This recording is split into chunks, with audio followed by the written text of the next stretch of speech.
From the 1011 Now streaming studio, this is 1011's Morning Pulse. Sponsored by Murray Roofing. Good morning. This is Craig Allison with your Morning Pulse for Tuesday, September 3rd. Our first story today takes us to our nation's capital, where two of Nebraska's congressional delegates have introduced the Improving Measurements for Loneliness and Isolation Act. It's sponsored by Nebraska Congressman Mike Flood, with the Senate version carried by Senator Pete Ricketts. The idea is to create a working group to determine a baseline on measuring loneliness and if what we already have in place can tackle the public health crisis.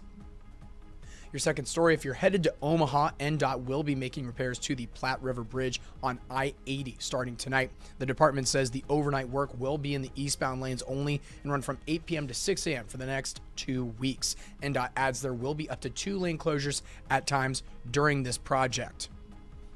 Your third story, the Nebraska Innovation Studio is hosting its Robotics speaker series this week that will focus on agriculture.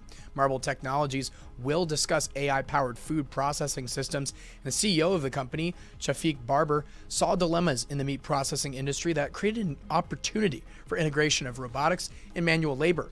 He's talking this Wednesday, September 4th, at the Nebraska Innovation Studio campus for no charge at 6:30 p.m.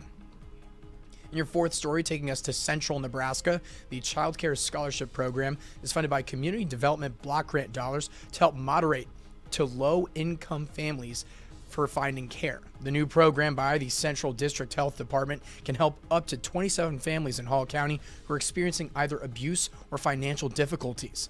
Program should also function as an educational tool for those families, and the goal is expanding the program to help more of the 1,200 underserved families in Hall County. And wrapping things up with our final story, Monday was a big day for a new Lincoln bookstore. The owner of Sower Books was hard at work on Labor Day, opening her store to the public for the first time.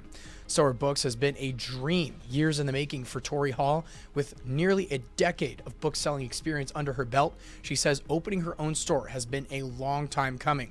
Tori says she hopes the store will foster people's love of reading and while becoming a safe space for all. That is your Morning Pulse, and we'll wrap things up with our 7-day. Have a happy Tuesday out there.